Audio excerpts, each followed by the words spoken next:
Shalom, salam damai sejahtera di dalam nama Tuhan kita Yesus Kristus. Apa kabar Bapak Ibu sekalian yang ada di rumah? Luar biasa, ya semuanya pada terpana, saya tidak tahu. Mudah-mudahan ini adalah energi positif bagi saya dan juga penjenengan semuanya dimanapun saat ini sedang berada. Yang saat ini bergabung di tayangan live streaming Persekutuan Doa Eklesia Kediri Foundation. Sama seperti hari-hari sebelumnya, saya selalu berharap dalam setiap persekutuan kita dengan Tuhan Yesus Kristus, ada satu kekuatan bagi saya dan saudara bahwa jerih payah yang kita lakukan tidak akan pernah sia-sia. Yang percaya katakan amin. Untuk itu mari luangkan waktu 30 menit ke depan untuk bersama-sama kita menikmati hadirat Tuhan lewat kabar baik yang akan bersama-sama saudara dan saya ikuti pada siang hari ini. Tapi sebelum kita masuk mengenal potensi diri kita masing-masing, ada baiknya kita menikmati dulu persekutuan yang lebih dalam lagi dengan Tuhan kita Yesus Kristus melalui pujian berikut ini.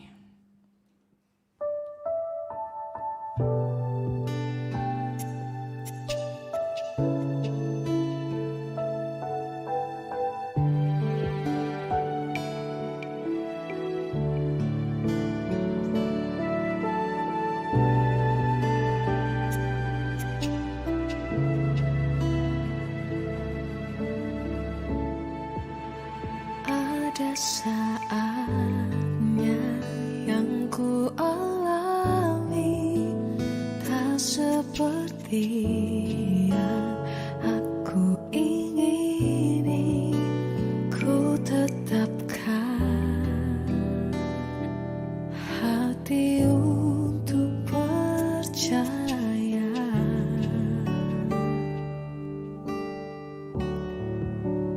Ada saatnya yang ku hadapi, seringkali aku tak mengerti, ku memilih untuk tetap setia.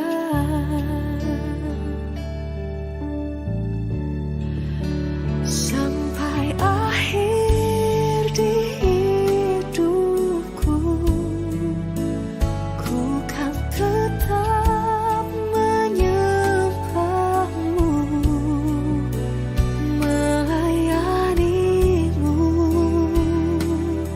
seumur hidupku.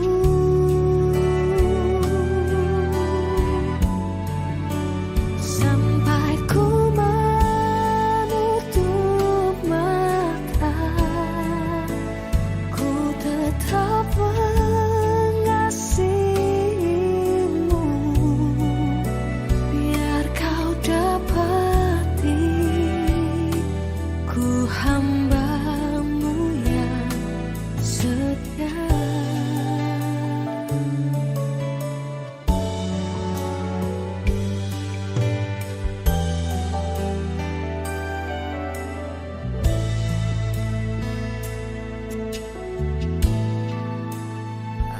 Ada saatnya yang ku hadapi, seringkali aku tak mengerti, ku memilih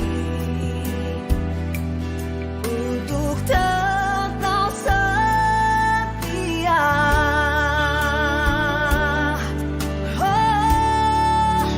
Sampai akhir di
Ya, satu pujian yang benar-benar menjadi spirit bagi saya, terutama bagi Ecclesia Kediri Foundation.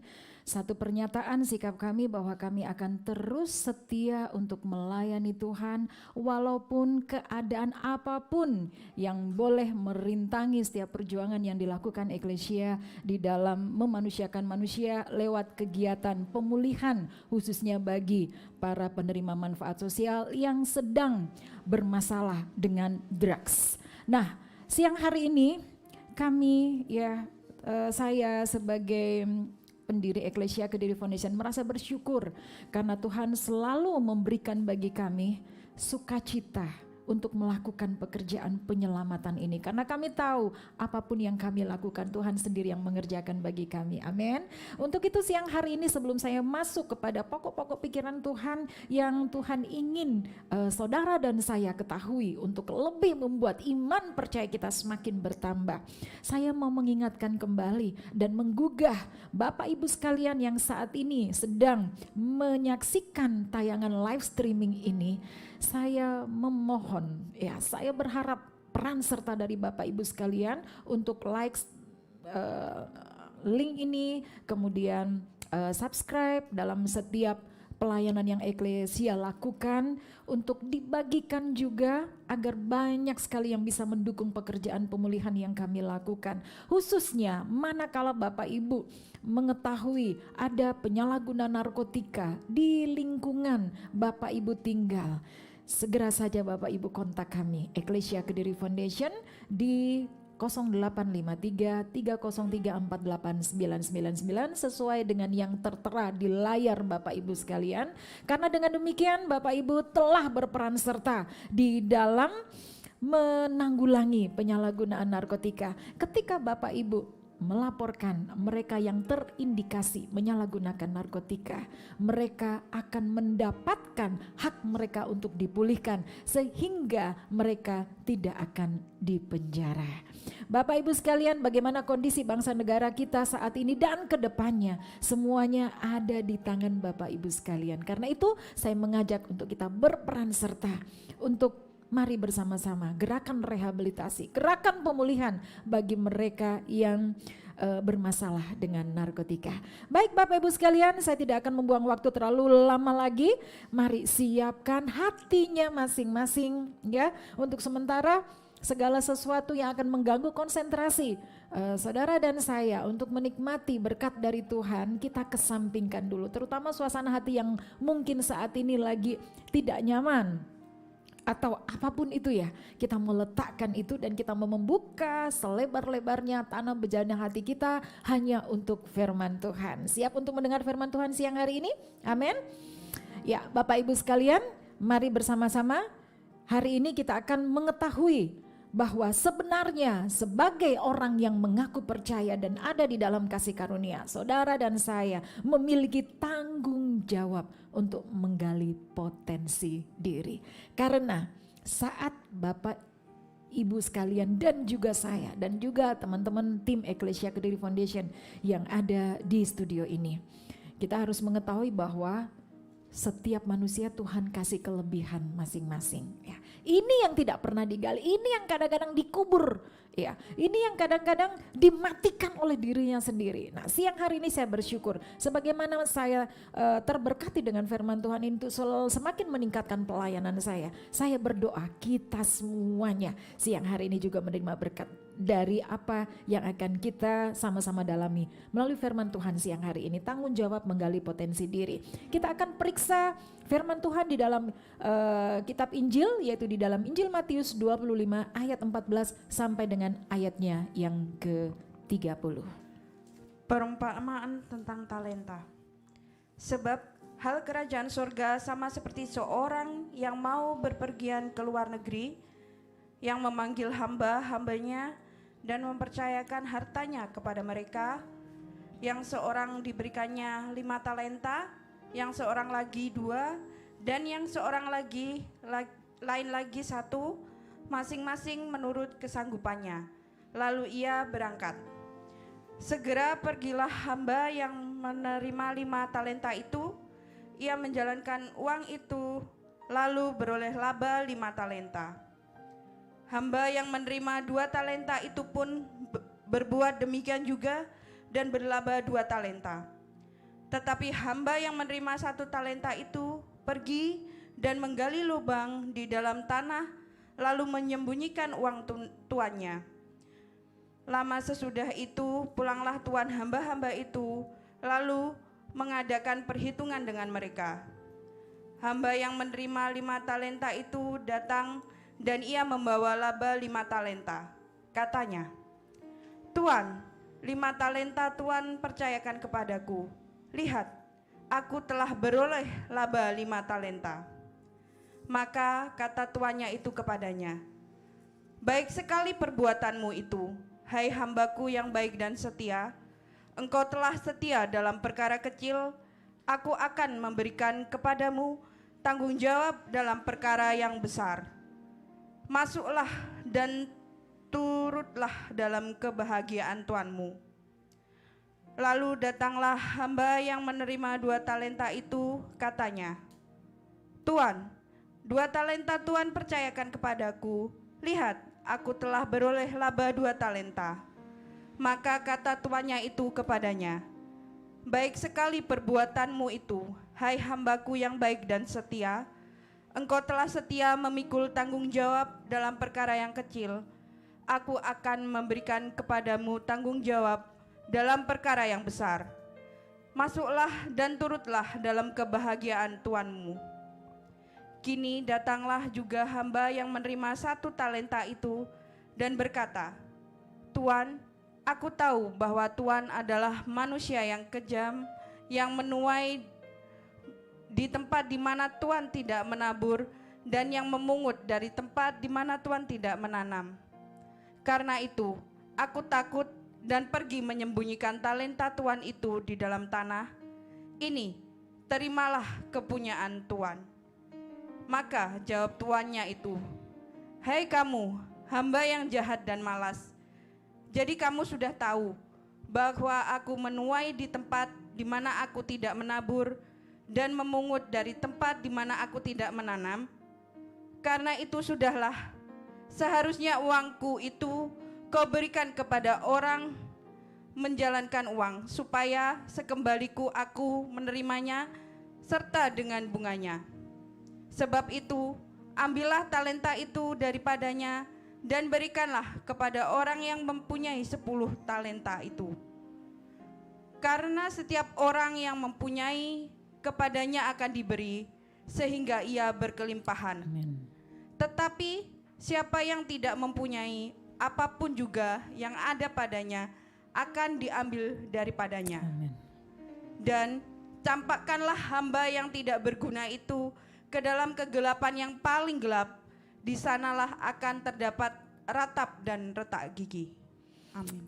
Amin. Saudara yang terkasih di dalam Tuhan Yesus Kristus, dari pembacaan firman Tuhan memberikan arahan bagi saudara dan saya bahwa setiap kita dikaruniai potensi atau kemampuan, atau dalam bahasa firman Tuhan yang baru saja kita baca tadi, talenta, yaitu sejak saudara dan saya ada di dalam kandungan ibu kita. Nah, ketika kita mengalami proses pertumbuhan dan perkembangan, firman Tuhan dari apa yang kita baca tadi memberikan satu pernyataan bagi saya dan saudara bahwa saudara dan saya diwajibkan ya untuk mengolah potensi yang Tuhan berikan agar hidup saudara dan saya dapat menyikapi hidup yang sebenarnya ya. Jadi kalau kita bisa mengolah potensi kita dengan baik, hidup saudara dan saya akan menyikapi kehidupan yang sebenarnya. Ini satu hal yang menarik, kenapa saya katakan demikian? Sebenarnya tidak ada orang yang tidak mampu. Kenapa saya katakan demikian? Karena sebagai ciptaan Tuhan yang paling mulia, saudara dan saya dianugerahkan akal budi. Amin. Ya. Jadi kalau sampai ada orang yang bilang begini ya, ketika melihat ada seseorang sepertinya di atas rata-rata, dia bisa melakukan apapun. Atau kalau boleh saya sederhanakan begini, ketika seorang bawahan melihat kepada pimpinannya, ya, dia melihat pimpinannya kok semuanya serba bisa ya dilakukan. apapun, masalah apapun kok bisa ya. Nah, si hamba ini ketika melihat Tuhannya kok semuanya serba bisa, membuat si hamba ini menjadi takut untuk mengeksplor, ya, mengeksplor kemampuannya. Kenapa? Takut nanti salah, itu kan yang sering terjadi ya. Takut salah atau takut nanti dikritik, ya, atau takut nanti ya apalah, sehingga mereka jadi membatasi diri. Dan ini sering sekali saya temukan. Seseorang yang sebenarnya memiliki kemampuan tapi dia tidak bisa menikmati apa yang Tuhan berikan. Ya, akhirnya kejadiannya bagaimana saudaraku? Dia semakin nyaman dengan keadaannya. Dia lebih memilih daripada nanti saya ditegur, saya dimarahi kalau nanti salah. Iya, kalau saya buat begini benar, tapi kalau salah saya pasti akan dipermalukan. Jadi kekhawatiran-kekhawatiran yang sebenarnya tidak harus ada. Jadi di sini saya boleh katakan kepada Bapak Ibu sekalian bahwa banyak orang tidak mampu menggali potensi dirinya karena dibayang-bayangi oleh ketakutan yang tidak seharusnya ada. Ya, sepakat dengan saya, katakan amin.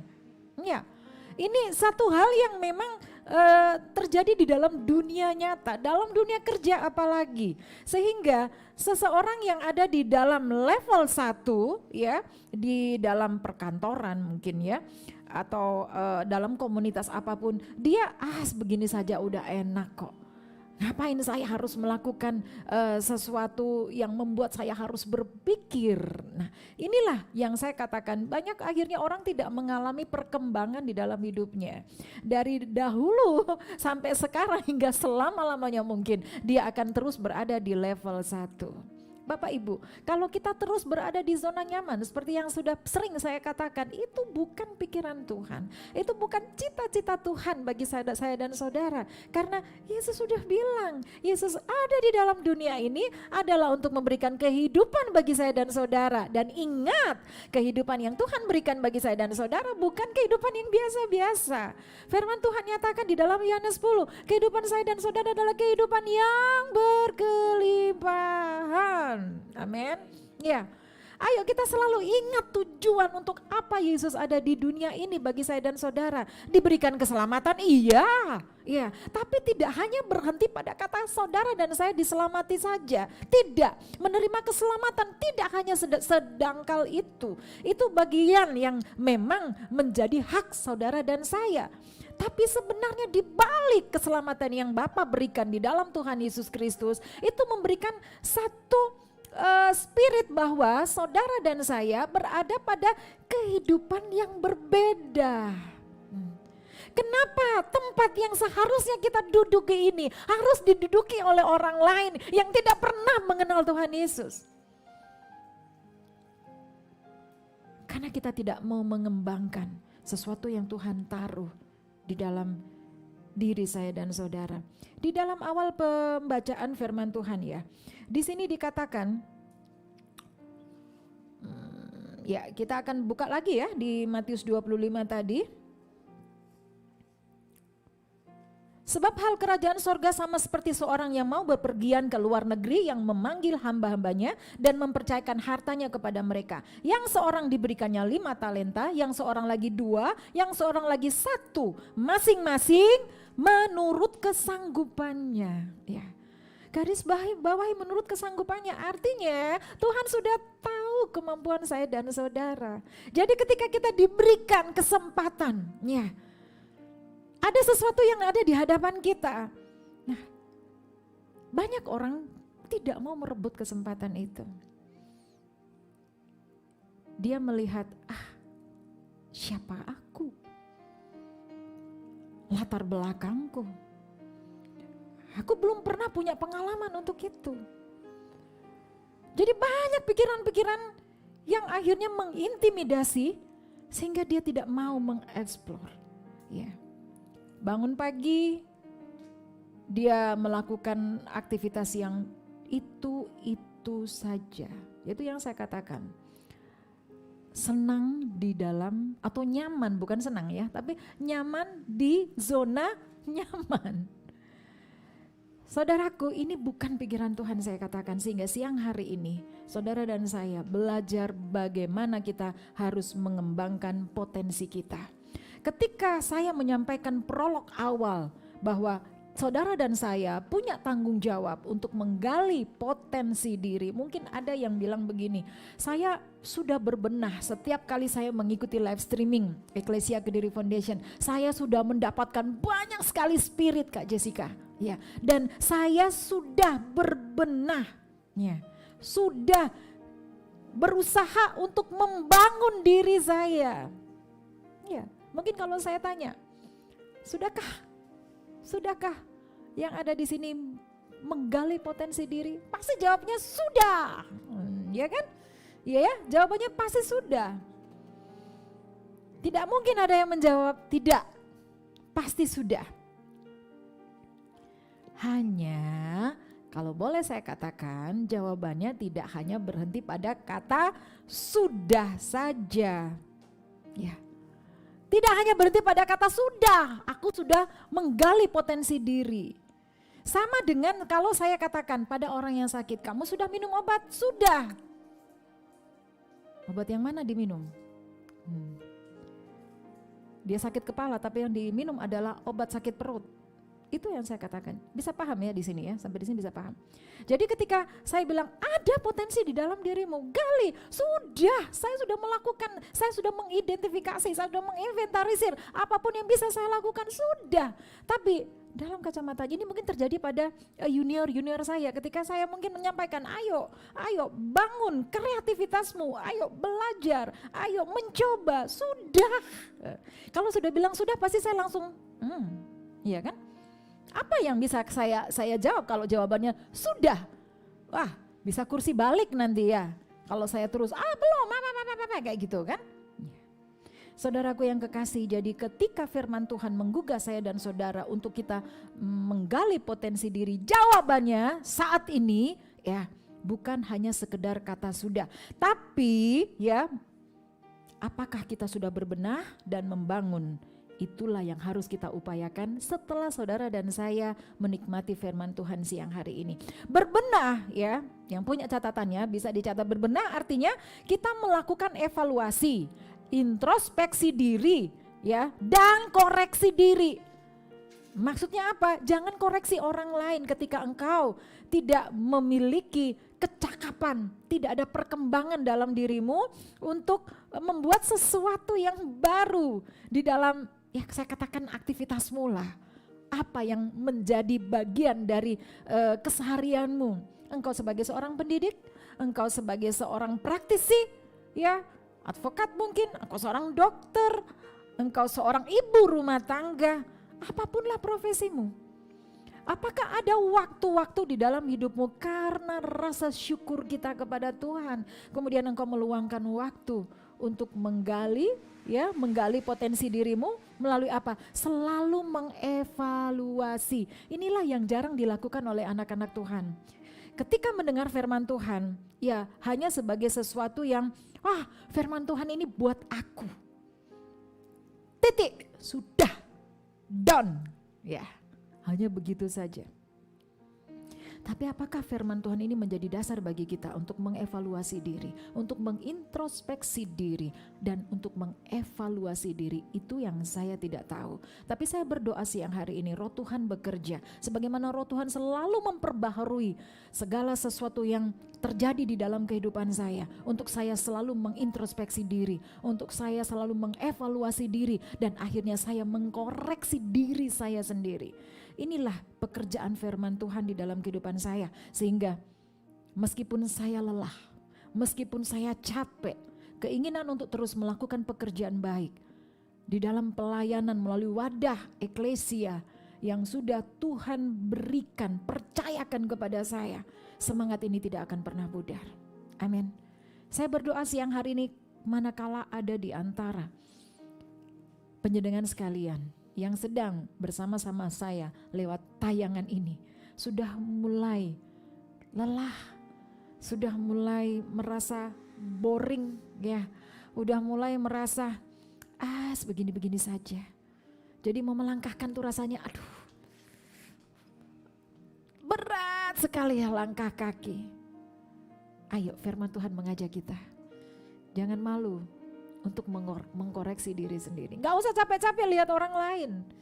Lihat dulu diri sendiri. Didasari dengan rasa syukur kita bahwa kita percaya Tuhan sudah kasih kita potensi dan itu yang harus kita gali. Saudaraku yang terkasih, banyak orang mengaku beriman dalam kasih karunia Kristus. Banyak orang terlibat di dalam pelayanan melalui talenta yang mereka miliki.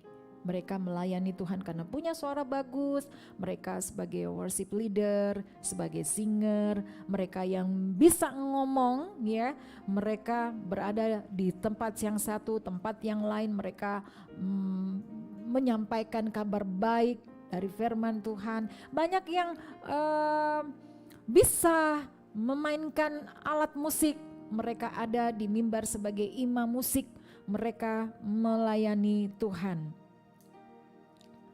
Tapi kebanyakan orang hanya melakukan setiap talenta itu sebagai satu ritual. Tapi bukan karena didasari bahwa ini adalah salah satu anugerah yang Tuhan kasih buatku. Satu anugerah yang tidak ada yang bisa aku lakukan untuk membalas kasih Tuhan ini. Sehingga melakukan semua apa yang Tuhan kasih dari kelebihan-kelebihan itu sebagai satu semangat misioner, saya katakan. Semangat untuk pelayanan yang merupakan wujud bagi kita menyaksikan kebaikan Tuhan. Ya. Saudara yang terkasih, ketika banyak orang terjebak dengan apa yang dia miliki, dia persembahkan kepada Tuhan hanya sekedar ritual, bukan karena menikmati akan kebaikan Tuhan. Saya melihat tipe-tipe anak-anak Tuhan yang seperti ini lebih cenderung punya sikap masa bodoh, acuh, dan tidak peka terhadap masalah-masalah sosial. Dia asik dengan dirinya sendiri. Bahkan kalau dia mau peka dengan masalah-masalah yang ada di sekitarnya, bagi dia itu adalah buang waktu. Cukup saya sudah memberikan waktu saya buat Tuhan, sudah selesai. Saya katakan tidak berhenti sampai di situ saja. Karena ketika kita bisa menggali potensi diri kita, di dalam pembacaan di dalam Matius 25 tadi sudah jelas. Ya. Dari potensi diri yang Tuhan berikan bagi saya dan saudara, kita harus menghasilkan berkat untuk memberkati orang lain yang percaya dan sepakat dengan saya, katakan amin. Ya. Kalau engkau punya potensi, tapi potensi itu hanya engkau sendiri yang menikmati, sia-sia. Hidup saudara dan saya bukanlah hidup seperti yang Tuhan mau. Kita menerima kelimpahan dari Tuhan untuk kita menjadi saluran berkat. Amin. Artinya apa, saudaraku yang terkasih? Dalam setiap talenta yang kita kelola dalam semangat pelayanan kita, saya boleh katakan ini adalah manifestasi iman saudara dan saya. Iman Kristen kita. Bukan untuk kita mengkristenisasikan dari segala sesuatu yang kita lakukan. Sama dengan apa yang saya lakukan di Ecclesia Kediri Foundation. Tidak ada di dalam pikiran saya mengkristenisasikan. Untuk apa? Karena yang muncul nanti adalah perselisihan. Amin. Tugas saya dan saudara dengan talenta, dengan potensi yang Tuhan berikan, ketika kita bisa menggali, orang bisa menikmati kasih karunia Tuhan dari apa yang kita lakukan. Apakah dia boleh menjadi bagian dari kasih karunia? Itu adalah pekerjaan Roh Kudus. Ya. Jadi setiap potensi yang kita kembangkan di dalam pelayanan kita, bukan untuk membuat saudara dan saya akhirnya kita boleh mendapat tempat di dunia ini, tidak. Dalam setiap pelayanan yang kita lakukan, kita semakin berkurang, Tuhan Yesus yang semakin bertambah. Dan agar kasih karunia Allah bisa dirasakan oleh setiap orang yang menikmati berkat dari kreativitas kita sebagai anak-anak Tuhan. Saudaraku yang terkasih di dalam Tuhan Yesus Kristus, mengolah potensi diri sesuai dengan tema yang saya ambil siang hari ini. Membangun kemampuan, ya kalau saya sederhanakan lagi dengan kalimat adalah membangun kemampuan yang ada di dalam diri kita. Muncul pergumulan dengan pertanyaan-pertanyaan seperti ini. Apakah saya punya potensi? Ini kan. Potensiku apa ya? Ketika saya berhadapan dengan Jessica saja rasanya kok jadi semuanya serba salah, gak ada yang benar. Ya. Banyak orang ketika berhadapan dengan orang yang sepertinya punya kemampuan, ya tuh udah senyum-senyum. Dia mungkin mengalami itu. Ya. Ketika menghadapi seseorang yang punya kemampuan, dia merasa bahwa dia tuh jadi cebol, kecil sendiri. Ya rasa-rasanya, enggak lah, takut. Kok disalah nih, wes kamu aja lah, wes, kamu yang hadap ya. Banyak yang begitu kan, takut.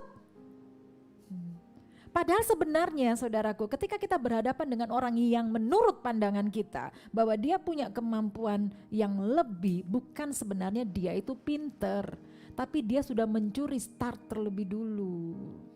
Belum tentu ketika engkau belajar ilmu yang sama dengan dia, ya, belum tentu kalau dia tetap akan berada di atas kita, belum tentu, kita belum nyoba kok. Ya. Dulu saya pernah punya satu tokoh ya, saya nggak perlu sebut deh. Nanti kalau saya sebut, nanti Bu Retno bisa jealous nanti. Saya dulu itu ya, saya terbangun dengan firman kasih karunia. Jadi kalau saya melihat tokoh ini ya, karismatik sekali. Jadi kepengen sekali ya, bisa mengerti firman Tuhan seperti itu.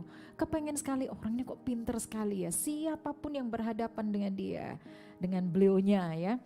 Rasa-rasanya kok nyekukruk gitu bahasanya nyekukruk. Jadi kalau beliaunya tuh sudah menjelaskan sesuatu ya tanpa berkedip ya, kita semuanya langsung ciut. Jadi kepala tuh langsung gini gitu ya. Terus terkadang kalau melihat beliaunya tuh kita sudah berusaha mau sembunyi atau apa ya, karena takut kalau misalnya dipanggil kemudian dikasih sesuatu yang harus kita kerjakan, terus kita tidak bisa memahami apa yang beliau pikirkan, ya rasanya malu sendiri. Itu pernah saya alami. Ya mungkin Bu Retno sekarang mengalami. Jadi ketika dipanggil oleh beliaunya, siap Pak gitu. Siap Pak, setelah bilang siap balik kanan dia gemeter. Bagaimana aku harus melakukan pekerjaan ini gitu kan. Iya, saya pernah mengalami itu ya. Dan saya pikir-pikir kenapa ya kita punya sumber Tuhan yang sama, firman Tuhan sama gitu ya. Ya itu. Kenapa itu bisa terjadi? Karena ada pertanyaan-pertanyaan itu tadi. Apakah aku bisa seperti dia? Janganlah, kita punya potensi diri masing-masing. Amin. Ya, itulah yang membuat banyak anak-anak Tuhan akhirnya tidak bisa berkembang. Karena dia mensejajarkan dirinya dengan kemampuan orang lain, beda. Setelah saya telusuri, saya dengan beliaunya ternyata lebih sabar saya. Berarti menang saya sebenarnya. Saya tidak pernah sadari itu. Jadi buat tim saya yang ada di Eklesia, ya jangan takut sama Bu Jessica ya. Ya, jangan kuat, jangan takut kalau dikritiki. Ya, bukan berarti saya mengkritik, saya yang paling bisa, tidak. Ya karena saya seorang pimpinan, ya kita harus tahu posisi itu. Dan gak ada pimpinan yang mau dikalahkan. Amin. Ayo saya menyampaikan itu, membangun spirit kita semuanya supaya potensi yang Tuhan kasih bagi saya dan saudara itu ada. Ya, karena Tuhan mau kita berkelimpahan. Bagaimana kita bisa berkelimpahan kalau kita gak punya potensi, amin. Tuhan sudah kasih, jadi ketika kau melihat sesuatu ada yang lebih di depanmu, kau justru lebih dari dia. Itu yang harus kita sadari. Nah saudaraku yang terkasih, menjawab pergumulan tema kita siang hari ini tentang potensi.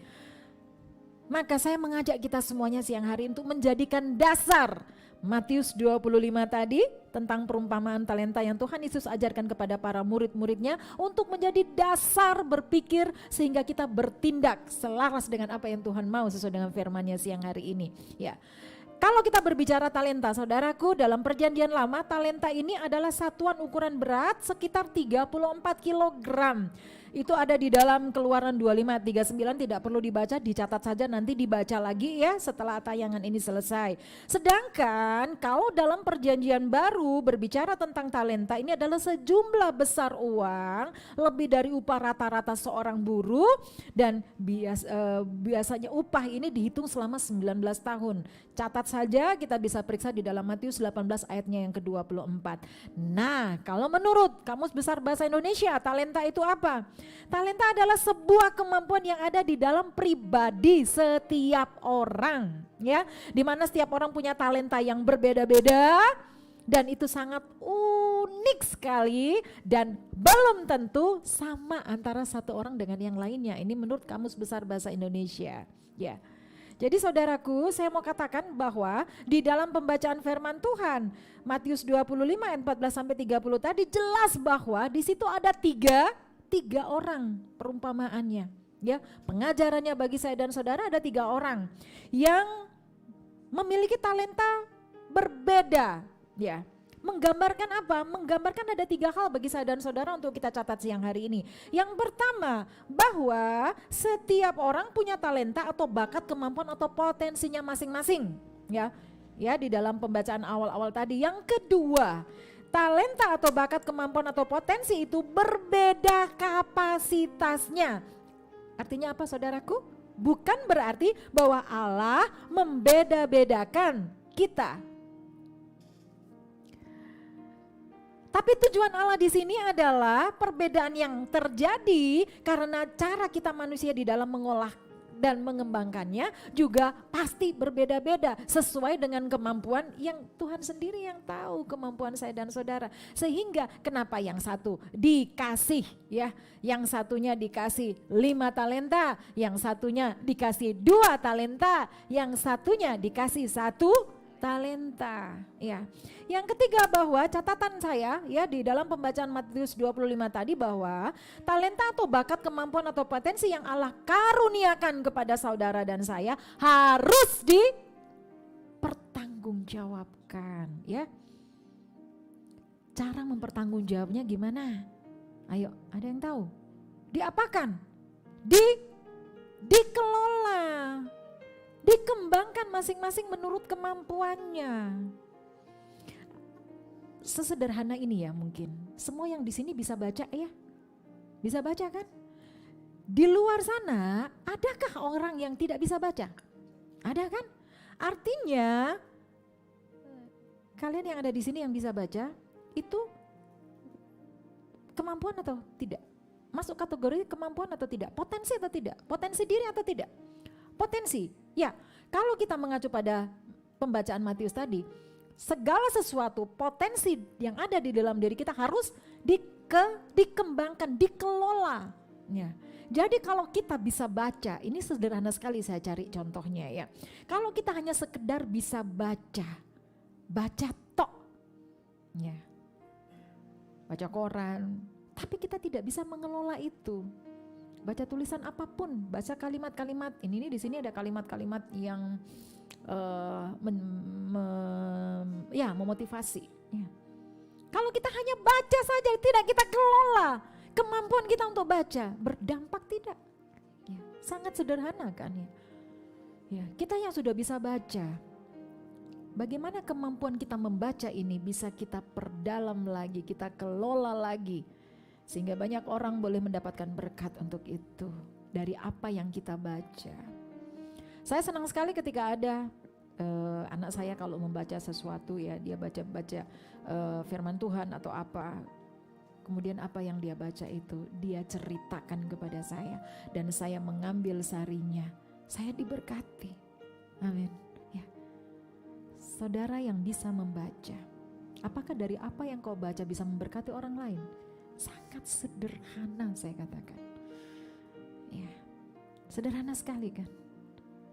Seberapa banyak kita yang bisa baca, kita tidak mengelola kemampuan baca kita untuk hal-hal yang bermanfaat. Membaca apa? Firman Tuhan. Baca buat dirinya sendiri, bacanya dalam hati lagi. Sudah ditutup. Apa yang kau lakukan? Baca doang. Ini yang Tuhan tidak mau. Jadi apapun yang kita punya, kelebihan apapun yang kita punya, Tuhan mau itu bisa menjadi berkat. Kembangkan. Amin. Kita mungkin tidak menyadari ini sehingga kita merasa hidup kita tuh biasa-biasa saja. Lah wong salahmu dewe. Tuhan sudah banyak kasih, Tuhan kasih kemampuan. Kita punya tangan 2 ini. Ya. Ada yang bisa membuat tangan ini dalam 24 jam banyak nganggurnya daripada banyak melakukan sesuatu untuk masalah-masalah sosial. Ya. Ya, mungkin yang di rumah tidak pernah menyadari ini. Lupa untuk mengevaluasi diri, mengintrospeksi diri, mengkoreksi diri sehingga yang nampak dalam diri kita hanya kurang saja, ketidakmampuan saja. Kenapa demikian? Karena kita lebih suka mengkoreksi orang lain, melihat orang lain. Sehingga kita tidak pernah bisa maju dan maju. Saudaraku yang terkasih, dari ketiga orang yang sudah kita baca tadi, setelah diminta pertanggungjawaban, kita tahu hanya ada 2 orang yang bertanggung jawab menggandakan dan mengembangkan talentanya. 1 orang kita tahu tidak melakukan itu. Dan kita cermati Matius 25. Kepada kedua orang yang bertanggung jawab itu, majikannya yang adalah gambaran Allah mengatakan seperti ini saudaraku. Baik sekali perbuatan itu, hai hambaku yang baik dan setia. Engkau telah setia dalam perkara kecil, aku akan memberikan kepadamu tanggung jawab perkara yang besar. Sementara, perhatikan, kepada orang yang tidak bertanggung jawab, apa yang dikatakan? Hai kamu hamba yang jahat dan malas. Saudaraku, sekilas perumpamaan ini memberikan penekanan bahwa yang menjadi ukuran adalah hasil 5, 2, dan 0. 0 kan, satunya tidak menghasilkan. Ya. Tapi sebenarnya saya mau katakan, bukan itu yang menjadi penekanannya. Bukan. Yang menjadi penekanan di dalam perumpamaan ini adalah sikap dan tanggung jawab terhadap tugas. Sikap dan tanggung jawab terhadap tugas. Hamba pertama dipuji bukan karena hasil yang dia peroleh.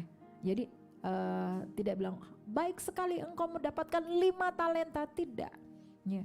Begitu juga dengan hamba kedua, baik sekali engkau mendapatkan 2 talenta. Artinya di sini apa? Tuhan tidak melihat. Tidak perlu bagi Tuhan pencapaian kita. Apa di sini yang Tuhan hargai? Proses. Di dalam saudara dan saya menggali potensi diri, pasti saudara dan saya akan mengalami satu proses. Ya. Ini spirit buat junior-junior saya yang ada di Eklesia. Seorang Jessica tidak hanya ujuk-ujuk langsung seperti ini. Saya juga menjalani proses. Dan di dalam proses itu selalu saya bawa kasih karunia dari Tuhan Yesus. Sehingga saya berani untuk berbicara seperti siang hari ini bukan karena saya punya kemampuan dasar. Tidak. Tapi saya tahu mulut saya bisa bicara. Saya harus kembangkan apa yang Tuhan kasih ini. Ketika saya bicara, apa yang saya katakan harus bisa memberkati banyak orang. Ya. Jadi kalau penekanan yang kita baca di sini bukan hanya sekedar hasil yang diperoleh, melainkan karena komitmen terhadap tugas dan tanggung jawab. Sikap pujian yang diberikan oleh hambanya, oleh majikannya yaitu Allah sendiri kepada mereka-mereka yang bisa menggali potensi diri. Itu ada hal-hal yang harus saudara dan saya ketahui. Kenapa mereka berhasil? Ya, yang pertama kita akan periksa di dalam firman Tuhan. Di dalam Lukas 16 ayatnya yang ke-10. Kenapa hamba pertama dan hamba kedua berhasil? Ya. Setia dalam perkara yang kecil, nasihat. Barang siapa setia dalam perkara-perkara kecil, ia setia juga dalam perkara-perkara besar. Dan barang siapa tidak benar dalam perkara-perkara kecil, ia tidak benar juga dalam perkara-perkara besar. Yes, untuk mengetahui potensi apa yang saudara dan saya miliki, punya jiwa setia dulu. Karena ketika kita mau menggali potensi diri kita, yaitu kita mengelola potensi diri kita, saudara harus berkomitmen. Harus berkomitmen. Komitmennya apa? Seperti yang kita baca di dalam Lukas 16 ayat yang ke-10. Di dalam setiap profesi yang menjadi bagian kehidupan kita, barang siapa setia, garis bawahi kata setia. Ya. Barang siapa setia dalam perkara-perkara kecil, ia setia juga dalam perkara-perkara besar. Dan barang siapa tidak benar dalam perkara-perkara kecil, ia tidak benar juga dalam perkara-perkara besar. Jadi, mau mulai berproses, setia dulu, berkomitmen dulu dengan diri sendiri. Amin. Jadi yang pertama adalah yang harus kita kembangkan agar kita mampu menggali potensi diri kita, menemukan potensi diri kita. Harus ada komitmen dulu bahwa kita mau setia. Perkara-perkara yang kecil kita mau melakukan dengan sepenuh hati. Jangan karena kita merasa yang kita dapatkan kecil dari apa yang kita lakukan ini, kita sampingkan aja, kita abaikan saja, kita buang saja. Ya.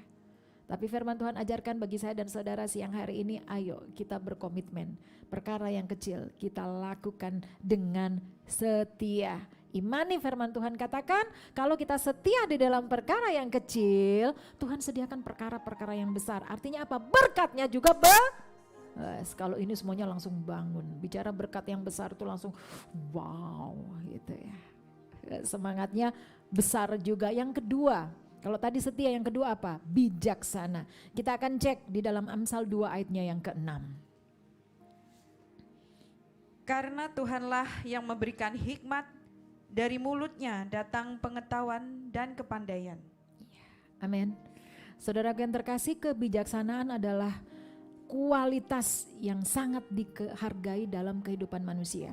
Ya senang ya kalau kita berbicara dengan orang rasanya dia kok bijak banget ya, nyaman sekali ya. Beretno tuh bisa 10 jam nggak beranjak kalau bertemu dengan orang yang bijak. Senang banget ya, nggak berkedip malah dilihatin gitu. Tapi kalau caranya Bruno melihatnya dilihat bawah gitu ya, melihat orang yang bijaksana tuh seperti itu ya. Saudara dan saya juga bagian dari orang-orang yang bijak ya. Kalau kita ya memahami Amsal 2 ayat yang ke-6. Karena Tuhanlah yang memberikan hikmat, dari mulutnya datang pengetahuan dan kepandaian. Sehingga saudaraku, kalau berbicara dengan orang yang kayaknya dia pintar, berpengetahuan, ngomongnya banyak, ngomongnya enak kayak saya, enggak maaf ya. Cuma bercanda ya. Jangan terus kita langsung keder, kita rasa-rasanya nggak bisa. Ya, rasanya kita mau bicara sama Jessica, gak kuat. Kabur ya, katanya kabur gitu. Ya. Menghadapi saya cuma dihadapi dengan Amsal 2 ayat 6. Amin. Ya. Karena Tuhanlah yang memberikan hikmat. Jadi supaya saudara dan saya melimpah dengan hikmat kebijaksanaan, kita harus dekat dengan Tuhan. Sangat simpel sebenarnya. Harus dekat dengan Tuhan. Kalau dekat dengan Tuhan gak usah melihat perawakan saya. Gak usah, pasti kalian kabur. Lihatlah Tuhan. Pasti kalian akan memandang, ayo. Allah Jessica, apa sih? Ya, lihatlah Tuhan, karena Tuhanlah sumber kebijaksanaan bagi saya dan saudara. Amin. Ya, jadi setia ini nggak bisa ada di dalam diri saya dan saudara. Ya, komitmen untuk setia itu akan susah kita lakukan kalau kita tidak punya hikmat. Banyak orang bilang, wis aku tak setia. Ya setia sama pacarnya gitu, padahal pacarnya udah menyakiti nggak karu-karuan. Bagi saya konyol, apalagi kalau masih pacaran. Ya, kenapa? Kesetiaan yang bukan dibangun di atas hikmat Tuhan. Ya, menggali potensi diri itu ya jangan salah, jangan diterapkan pada hal yang salah. Ya, eman-eman masa depanmu. Ya, siapa yang di sini yang lagi jatuh cinta dan gak bisa bangun-bangun dari cintanya? Weh. Aduh, nah kalau bicara soal cinta tuh, semuanya langsung, ya. Setia, bijaksana akan menghasilkan sesuatu, ya, dari saya dan saudara apa? Kedisiplinan, rajin. Rajin untuk apa? Dan rajin ini berbicara konsistensi. Kalau tadi kita setia itu adalah merupakan komitmen. Komitmen tidak bisa berjalan sendiri.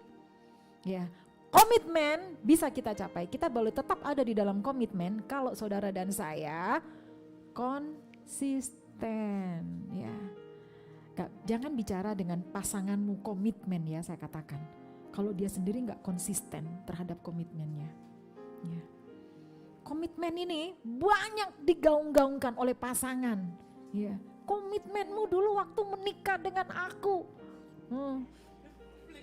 Blegedes ya gitu. Prat. Komitmenmu. Ya, jadi apa ya? Lebih cenderung pada membenarkan diri. Komitmenmu apa? Gitu. Nah, kalau saya yang ditanya seperti itu nih ya, saya tanya, "Halo, Papa sudah konsisten belum dengan yang dulu kita bangun bersama-sama janji kita berdua? Sudah konsisten belum? Dulu katanya waktu mau menikah, Mama mau dikasih 10 juta, mana? Nggak ada 10 juta tuh, cuman 1 juta. ini sekedar bercanda ya. Jadi ayo kita jangan hanya mengejar orang itu harus komitmennya dilaksanakan buat kita. Tapi apakah kita sudah konsisten juga sebagai suami, sebagai istri, sebagai anak? Ada yang bilang orang tua aku gak sayang sama aku, sayangnya sama kakakku. Membeda-bedakan. Kalau kakakku datang dimasakin yang wow, tapi kalau aku datang rasanya gak ada masakan-masakan favoritku. Nuntut, merasa benar. Berbicara komitmen, saya sebagai anak harusnya diperhatikan. Tapi apakah dia sebagai seorang anak sudah konsisten menjalankan apa yang harus dia lakukan terhadap orang tuanya? Saya sedih ya kalau banyak ada orang yang berbicara dengan saya, dia harus bilang, aduh anakku sekarang kok jadi seperti ini. Ya ketika saya berbicara sama anaknya, kenapa kamu demikian? Karena mamaku komitmen pada janjinya, kokohku aja yang selalu diperhatikan. Ya, ketika kita mengejar pembenaran diri dengan menuntut orang kembali kepada komitmen, kita sendiri tidak konsisten. Tutup aja dunia persilatan. Ya kita cek ya, berbicara tentang konsistensi. Kita cek di dalam Amsal 17 ayat yang ke-22. Bagaimana supaya kita bisa konsisten ya sebagai anak Tuhan, supaya kita mampu menggali potensi diri kita. Karena seperti yang saya katakan saudaraku ya, sebelum kita buka Amsal 17 ayat yang ke-22, bahwa ketika kita mau menggali potensi diri kita, saya sudah katakan bahwa kita akan menemui berbagai macam masalah. Keterbatasan itu yang akan lebih mendominasi mata kita, sehingga kita nggak ada damai sejahtera, sehingga kita kehilangan sukacita untuk terus mengolah apa yang Tuhan sudah kasih. Nah, ketika kita berada dalam posisi itu sehingga kita tidak mampu untuk menggali potensi diri kita, kita harus jadikan firman Tuhan di dalam Amsal 17 ayat 22 ini sebagai obatnya. Ya. Hati yang gembira adalah obat yang manjur, tetapi semangat yang patah mengeringkan tulang. Banyak orang tidak mampu menggali potensinya karena nggak punya semangat. Yaitu tadi dia sudah kecil melihat Jessica, dia sudah merasa kecil. Jessica tuh cerewet sekali, saya baru ngomong satu kata dia sudah 1000 kata, kabur dah kayak gitu. Ya, udah gitu dia kehilangan sukacita. Ketika dia kehilangan sukacita ya Jessica semakin naik ke level 7, dia level 1 aja enggak. Kenapa? Karena dia menghindari saya. Benar tidak? Ya, Maria jangan pernah menghindari saya. Ku kejar kau ya. Supaya sukacita kalau menghadapi saya ini, hati yang gembira. Ya. Kalian tidak akan pernah bisa gembira kalau melihat seakan saya berada di atas rata-rata. Tidak, Tuhan kasih kemampuan yang sama. Bedanya saya start duluan. Amen? Ya, Kolose 3 ayat 23. Apapun juga yang kamu perbuat, perbuatlah dengan segenap hatimu seperti untuk Tuhan dan bukan untuk manusia. Ya, inilah kuncinya ketika kita akan menggali potensi, kemampuan kita, apapun yang kita kerjakan. Ya, buat junior-junior saya, jangan hanya supaya Jessica senang. Wes, loro kabeh nanti. Pikiranmu akan sakit, hatimu akan sakit. Semua yang ada dalam dirimu akan sakit semuanya. Tapi marilah kita melakukan apapun yang harus kita kerjakan, bukan untuk manusia. Lakukan dengan segenap hati kita seperti untuk Tuhan dan bukan untuk manusia. Beda. Jadi ketika mendapatkan kritikan dari orang, dari pimpinanmu, dari suamimu, dari istrimu, ya, terhadap apa yang engkau lakukan, karena engkau melakukannya buat Tuhan, jiwamu akan baik-baik saja. Yang sepakat dengan saya katakan amin. Yes. Pengkhotbah 11 ayat yang ke-6. Taburkanlah benihmu pagi-pagi hari dan janganlah memberi istirahat kepada tanganmu pada petang hari, karena engkau tidak mengetahui apakah ini atau itu yang akan berhasil atau kedua-duanya sama baik. Yes, ini triknya. Ya, sehingga saudara dan saya tidak akan pernah mengabaikan untuk terus mengolah potensi yang Tuhan berikan. Pagi-pagi hari jangan kita menginventarisir ketidakmampuan kita. Tapi pagi-pagi hari, oleh karena kita menerima firman Tuhan, kita jadi tahu bahwa kita sanggup melakukan banyak hal. Melebihi dari orang dunia mampu atau sanggup lakukan. Karena apa? Karena firman Tuhanlah yang memampukan saya dan saudara untuk melakukan itu semuanya. Amin. Ya, taburkanlah benihmu pagi-pagi hari dan janganlah memberi istirahat kepada tanganmu pada petang hari, karena engkau tidak mengetahui apakah ini atau itu yang akan berhasil atau kedua-duanya sama baik. Ini semangat yang akan terus ada. Jadi bukan hasil dari apa yang kita lakukan, tapi proses yang harus kita kerjakan. Sehingga saudara dan saya ketika keberhasilan itu tertunda, kita tetap akan happy. Ya, kita nggak akan patah semangat. Kita terus akan melakukan yang baik dan yang baik dan yang baik. Ya. Ini memang perlu satu strategi. Ada hal yang harus kita kuasai di dalam diri kita. Karena ketika kita mau menggali potensi, saya sudah katakan bahwa itu bukan satu hal yang gampang. Ya. 2 Timotius 4 ayat yang ke-5. Tetapi kuasailah dirimu dalam segala hal, sabarlah menderita, lakukanlah pekerjaan pemberita Injil dan tunaikanlah tugas pelayananmu. Iya, tunaikanlah itu adalah kalimat perintah yang harus saudara dan saya lakukan. Tunaikanlah tugas pelayananmu. Dengan cara apa? Tetap kuasai diri. Jadi menggali potensi, jangan melihat musim hujan, musim panas. Atau melihat, menguasai potensi diri, menggali potensi diri, melihat ada enggak amunisinya dalam rekeningmu, dalam dompetmu. Tidak. Ya. Tapi semuanya dilandasi karena kita ingin melakukan sesuatu terhadap apa yang Tuhan kasih. Ya. Saudaraku, kita belajar dari apa yang Yesus teladani bagi saya dan saudara. Yesus juga melakukan itu. Ya. Bukan Bapa hanya minta dari kita, tapi Yesus sudah lakukan bagi saya dan saudara. Bahkan Dia terus bekerja saat berada di dalam dunia ini, terus bekerja. Tidak pernah berhenti. Periksa di dalam Yohanes 5 ayat yang ke-17.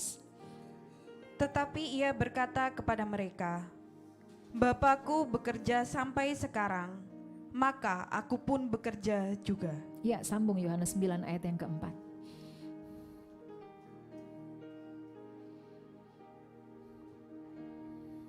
Kita harus mengerjakan pekerjaan Dia yang mengutus aku selama masih siang.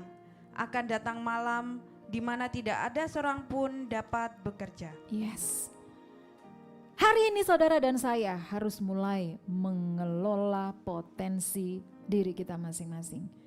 Mumpung masih ada kesempatan. Jangan sampai nanti kalau kita sudah berpindah tempat tidur di bawah pohon, ya, itu semuanya sia-sia.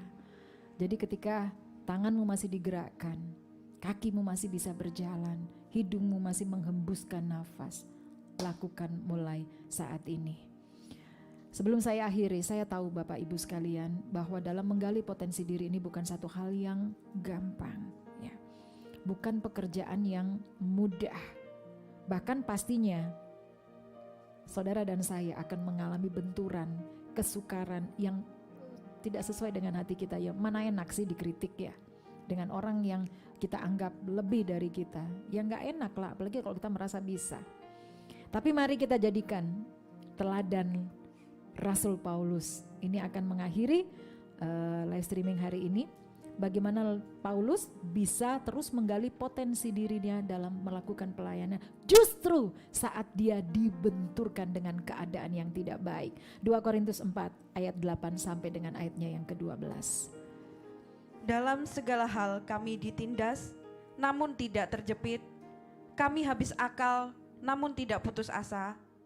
Kami dianiaya, namun tidak ditinggalkan sendirian. Kami dihempaskan, namun tidak binasa. Kami senantiasa membawa kematian Yesus di dalam tubuh kami, supaya kehidupan Yesus juga menjadi nyata di dalam tubuh kami. Sebab kami yang masih hidup ini terus-menerus diserahkan kepada maut karena Yesus, supaya juga hidup Yesus menjadi nyata di dalam tubuh kami yang fana ini. Maka demikianlah maut giat di dalam diri kami dan hidup giat di dalam kamu. Saudara yang kasih di dalam Tuhan Yesus, ini adalah merupakan teladan yang Rasul Paulus berikan bagi saya dan saudara yang siang hari ini. Kita sudah diajak oleh firman Tuhan untuk kita mulai mengelola potensi diri kita sebagaimana apa yang Tuhan mau. Memang bukan satu hal yang mudah, tapi di sini Rasul Paulus katakan dalam segala hal kami ditindas namun tidak terjepit. Artinya kalau saat ini engkau sedang ada di dalam kesukaran untuk menggali potensimu, untuk menggali kemampuanmu, ya, jangan menganggap bahwa engkau berada di situ dalam posisi itu, ya. Dalam segala hal kami ditindas namun tidak terjepit. Artinya persoalan kesukaran apapun yang membuat atau menghalangi engkau untuk menggali potensimu, jangan didramatisir. Ya. Banyak orang mendramatisir itu. Mendramatisir yang membuat dia terhalang, ya. Yang membuat dia terhalang. Yang kedua, kami dianiaya namun tidak ditinggalkan sendirian. Jadi ketika ada kesukaran bagi kita untuk terus menggali potensi diri, ya, di ayat yang ke-9 di sini jelas kami dianiaya namun tidak ditinggalkan sendirian. Saudara tidak perlu merasa bahwa dalam menggali potensi itu bahwa kau berjalan sendirian. Ya. Ada Tuhan, ada Yesus. Itu yang akan memberikan saudara dan saya damai sejahtera. Artinya kita tidak akan pernah diintimidasi oleh ketakutan apapun yang membuat akhirnya kita tidak mampu menghadapi sesuatu yang menurut kita yaitu tadi di atas rata-rata tadi. Ya. Tuhanku sama Tuhanmu sama kan? Nah gitu. Firman kasih karunia sama kan? Itu yang akan menjadi spirit saya dan saudara. Tapi Rasul Paulus di sini menegaskan pada ayatnya yang ke-10, ya. Kami senantiasa membawa kematian Yesus. Ya, ketika saudaraku terberkati dengan firman Tuhan siang hari ini dan mengambil satu keputusan, yes, ternyata ada potensi di dalam diriku. Dan mengambil keputusan untuk mulai saat ini menggali potensi diri. Jangan engkau meniadakan Yesus dalam keputusan itu. Rasul Paulus di sini jelas menyatakan kami senantiasa membawa kematian Yesus di dalam tubuh kami. Amin. Ini kuncinya sehingga saudaraku bisa menggali potensi diri. Saudaraku, akhirnya dari hari ke hari nilai hidupmu semakin bertambah. Ya. Karena ketika kita terus menggali potensi diri, saudara dan saya tentu akan naik level. Amin. Jangan lakukan itu sendiri. Bawa kematian Yesus. Kematian Yesus menandakan apa?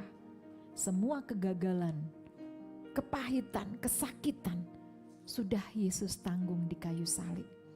Saudara dan saya hanya menjalani proses saja. Dan proses kita, kebangkitan Yesus sebagai jawabannya bahwa kita sudah menang. Itu saja, sangat-sangat simpel. Hanya dibutuhkan komitmen dari saya dan saudara. Bahwa kita sebagai orang yang beriman, kita mau konsisten dengan kasih karunia yang Tuhan sudah berikan bagi saya dan saudara. Diberkati dengan firman Tuhan siang hari ini, kita sudah menemukan kuncinya, bagaimana kita bisa bertanggung jawab terhadap potensi diri kita. Satu, dalam menjalani proses itu, dalam kita menggerakkan apapun talenta yang Tuhan kasih di dalam hidup saya dan saudara. Bawa persekutuan dengan kematian dan kebangkitan Yesus di dalam saudara dan saya menggali kemampuan diri. Kita tutup Alkitab kita, kita satu di dalam doa, mengucap syukur buat apa yang sudah Tuhan berikan bagi saya dan saudara siang hari ini. Bapa, kami mengucap syukur. Engkau sungguh baik bagi kami. Betapa Engkau menginginkan kami tidak hanya berada pada level kami yang saat ini. Engkau menginginkan agar kami terus bergerak, kami terus maju. Dan apapun yang Engkau luaskan ada di dalam kehidupan kami boleh menjadi berkat. Dan mereka boleh melihat akan pekerjaan-Mu terhadap apa yang Kau lakukan di dalam kehidupan kami. Kami tahu Bapa, dalam menggali potensi memang bukan satu pekerjaan yang mudah untuk kami lakukan. Bahkan pastinya ini akan selalu membawa kami pada benturan dan kesukaran-kesukaran. Tapi firman-Mu hari ini memberikan kekuatan bagi kami. Bahwa ada dasar yang harus kami letakkan ketika kami berkomitmen untuk terus memanifestasikan iman kami, menggali potensi yang ada dalam diri kami. Kami berkomitmen untuk selalu berada di dalam kasih karunia daripada Tuhan Yesus Kristus. Karena kami mampu, karena ada Engkau. Terima kasih Bapa di dalam surga buat firman-Mu. Dan hari ini kami tidak akan lagi sama seperti yang dulu, seperti hari kemarin. Ketika firman-Mu membangun iman percaya kami berkomitmen. Kami akan terus menggali apa yang sudah Engkau berikan bagi kami. Sehingga kehidupan kami bukan tinggal di dalam dunia ini menjadi kehidupan yang biasa-biasa saja. Tapi kami boleh menikmati setiap kebaikan-Mu, hidup kami boleh menjadi berkat. Sebagaimana apa yang Tuhan Yesus nyatakan, hidup kami akan menghidupkan segala sesuatu yang ada di sekeliling kami. Kami mau berkomitmen untuk setia Tuhan. Kami mau berkomitmen untuk rajin. Kami berkomitmen Tuhan untuk tetap ada di dalam panggilan pekerjaan penyelamatan yang sudah Engkau berikan. Menjadi imamat-Mu yang rajani, menjadi saksi bagi banyak bangsa-bangsa. Nama-Mu ditinggikan dan diagungkan. Terima kasih Bapa di dalam surga, memberkati persekutuan yang kami bangun siang hari ini. Seberapa banyak anak-anak-Mu yang ada di tayangan live streaming Persekutuan Doa Eklesia Kediri Foundation. Gerakan hati mereka Tuhan, untuk mereka boleh terlibat di dalam pelayanan yang eklesia lakukan, memberikan pelayanan sepenuh hati, memanusiakan manusia dengan firman-Mu Tuhan, sehingga banyak jiwa-jiwa boleh dipulihkan, terutama mereka Tuhan yang ada di dalam ikatan, dalam intimidasi obat-obat terlarang Tuhan, dan masalah-masalah sosial lainnya. Oleh karena kuasa-Mu, penyertaan-Mu bagi eklesia Tuhan, kami boleh menjadi bagian berkat yang luar biasa, memberikan pemulihan Tuhan, memanusiakan manusia dengan pikiran-pikiran kasih karunia daripada Tuhan Yesus Kristus. Engkau berikan kekuatan Tuhan bagi seluruh tim yang ada di Eklesia Kediri Foundation untuk tetap mereka melakukan pekerjaan baik ini, bukan untuk diri mereka, bukan untuk melihat kepada manusia, tapi melakukan hanya melihat kepada Engkau saja Tuhan Yesus. Terima kasih Bapa di dalam surga, biarlah apapun yang dilakukan Eklesia boleh memberkati banyak orang yang saat ini Tuhan ada dalam kebimbangan, yang saat ini ada di dalam ketakutan, yang saat ini seakan tidak tahu arah kemana harus dia jalani. Tapi apa yang dilakukan oleh Eklesia siang hari ini Tuhan, mereka boleh mendapatkan spirit yang baru, semangat yang baru Tuhan, dan mereka boleh mengalami perjumpaan yang indah dengan Engkau. Terima kasih Bapa di dalam surga. Kami mengucap syukur buat waktu ini Tuhan, dan kiranya di kesempatan selanjutnya terus ada penyertaan-Mu, Roh Kudus-Mu Tuhan, sehingga pelayanan yang dilakukan oleh Eklesia semakin berkualitas untuk hormat dan kemuliaan nama-Mu. Terima kasih Bapa, di dalam nama Tuhan Yesus Kristus yang hidup kami sudah berdoa dan mengucap syukur.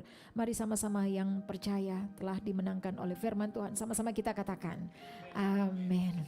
Demikian Bapak Ibu sekalian, tayangan live streaming Persekutuan Doa Eklesia Kediri Foundation hari ini. Kiranya kasih dari Bapa, cinta kasih daripada Tuhan Yesus Kristus menyertai Bapak Ibu sekalian dimanapun berada, sehingga firman Tuhan ini boleh menjadi remah, boleh memberikan kekuatan, sehingga Bapak Ibu dapat semakin memiliki kehidupan yang lebih berkualitas oleh karena Tuhan Yesus. Saya akhiri sampai di sini perjumpaan kita. Oleh karena penyertaan Tuhan, minggu depan kita akan bertemu lagi dalam suasana yang lebih menyenangkan. Shalom, Tuhan Yesus memberkati.